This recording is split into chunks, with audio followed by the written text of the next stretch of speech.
बरकी राव बिजली की बात करते हैं और जब भी बिजली की बात होती है तो हर खासवाम नुक्कड़ चौराहे पर यह बात बताता है कि पानी हमारा, बिजली हमारी, लेकिन हमें मैसर नहीं है।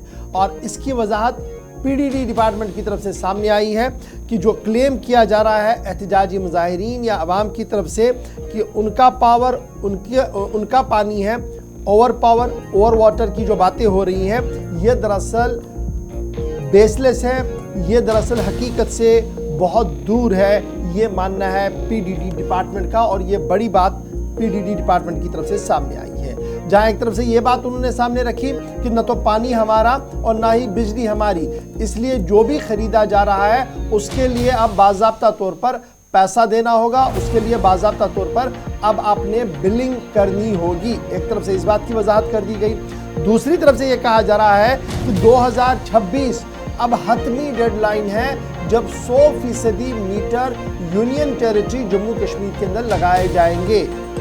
2026 की डेडलाइन मुकर्रर कर दी गई है और साथ साथ ये भी साफ कर दिया गया है कि पूरे मुल्क के मुकाबले में जब हम देखते हैं कि बिजली की पैदावार और बिजली पर जो खर्चा लग रहा है और उसके मुकाबले में जो बिजली का फीस वापस आ रहा है वो लगातार कम है। और जम्मू कश्मीर इंतज़ामिया के ज़िम्मेदारों की तरफ से ये साफ कर दिया गया कि साल 2022-23 के अंदर पावर परचेज यानी बिजली को खरीदने वाला जो ज़र कसीर है वो लगभग 9 करोड़ से ऊपर चला गया है। और इसके साथ साथ जब हम कंज्यूमर से वापसी पर जो पैसा आना था, अगर 9 करोड़ रुपए की बिजली खरीदी तो उसके मुकाबले में सिर्फ 3 करोड़ या 3.5 करोड़ के आसपास पैसा आया है। तो ये डेफिशिएंसी जो है खरीदने में और वापसी में, ये एक बहुत बड़ा मसला बिजली डिपार्टमेंट के लिए बनता हुआ नजर आ रहा है एक तरफ से। लेकिन बड़ा सवाल ये कि हदफ 2026 है, लेकिन उससे पहले एहतजाजी मुजाहिरीन को रेड लाइन खींची गई कि अब ये नारा आप नहीं देंगे कि बिजली हमारी, पावर हमारा और पानी हमारा, बिजली हमारा वाला नारा गया, क्योंकि ये चीज़ें पहले ही बेची गई हैं। इस पर मजीद गुफ्तगू करेंगे। खबर है क्या आपको तह तक बताएंगे। अभी तक ये आपने हेडलाइंस में सुनी होंगी, हेडलाइंस में देखी होंगी, लेकिन मजीद खबर है क्या सीधे श्रीनगर चलेंगे। हिलाल हमारे साथ ज्वाइन कर चुके हैं। हिलाल, बहुत शुक्रिया ज्वाइन करने के लिए। बिजली डिपार्टमेंट की तरफ से साफ कर दिया गया न तो पानी आपका न बिजली आपकी, इसलिए ये नारा देना बंद करें, रेड लाइन खींची। दूसरी तरफ से 2026 का डेडलाइन कहा गया कि अब किसी भी कीमत पर मीटरिंग करनी होगी, क्योंकि जितने पैसे में हम बिजली बाहर से खरीदते हैं उसका आधा भी हमें नहीं मिल रहा है। तो निज़ाम चलेगा कैसे, सिस्टम दुरुस्त होगा कैसे। बिजली डिपार्टमेंट की ये नई बात तब जब 31 मार्च सामने है, बिजली पावर डिस्कनेक्शन की बातें हो रही है, और फिर साथ साथ हम ये भी देख रहे हैं कि एमनेस्टी का भी ऐलान कुछ दिन पहले कर दिया गया है।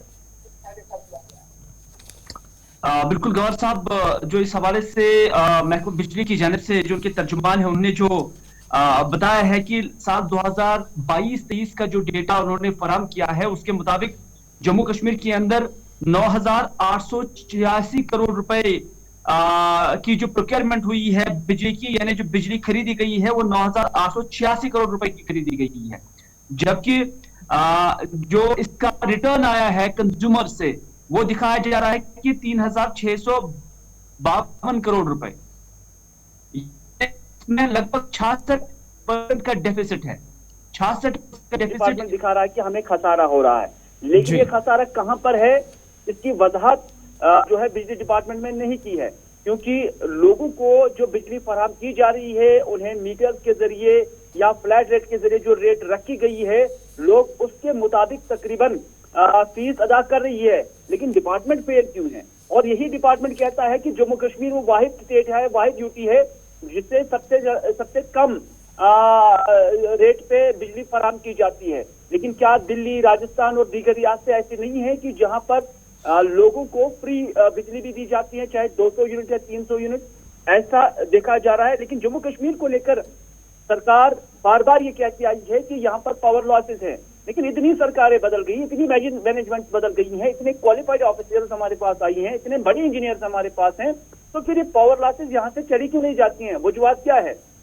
तीसरा पॉइंट इसमें यह भी दिखाया गया है कि जम्मू कश्मीर को जो पन बिजली प्रोजेक्ट हैं उसमें जो स्टेट शेयर है वो यानी स्टेट की तरफ से जो बिजली प्रोजेक्ट चलाए जा रहे हैं वो 1140 मेगावाट का है, और जो सेंट्रल यूनिट्स हैं वो लगभग 3400 मेगावाट का है। लेकिन ये बोला जा रहा है कि जब विंटर्स आते हैं तो विंटर्स में ये मिलाकर सिर्फ 600 मेगावाट का बिजली सिर्फ प्रोड्यूस कर पाते हैं।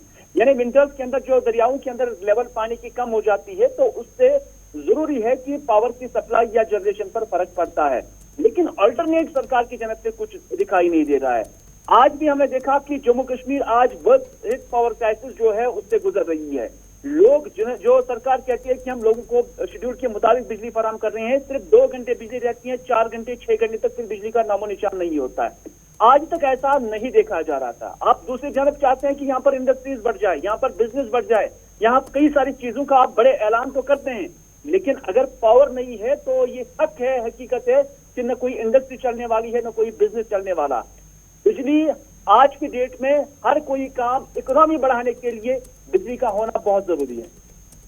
तो ये एक चीज, ये जो डिपार्टमेंट आज बता रहा है या कंफर्म कर रहा है ऑफिशियली कि कहां पर परेशानियां हैं, दूसरी तरफ स्मार्ट मीटरिंग का प्रोसेस, तो ये क्या 2 अलग अलग पैरामीटर्स में सरकार अपने काम को डिवाइड करती है कि एक तरफ बिजली है, कितनी हमारे पास पैदावार है और कितनी फराहम की जा सकती है, उस पर सारी चीज़ें अपनी जगह डेटा भी साथ साथ एनालाइज किया जाता है, और दूसरी तरफ स्मार्ट मीटरिंग का प्रोसेस, उसमें कहा जा रहा है कि हम अपनी जगह उस पर भी काम कर रहे हैं।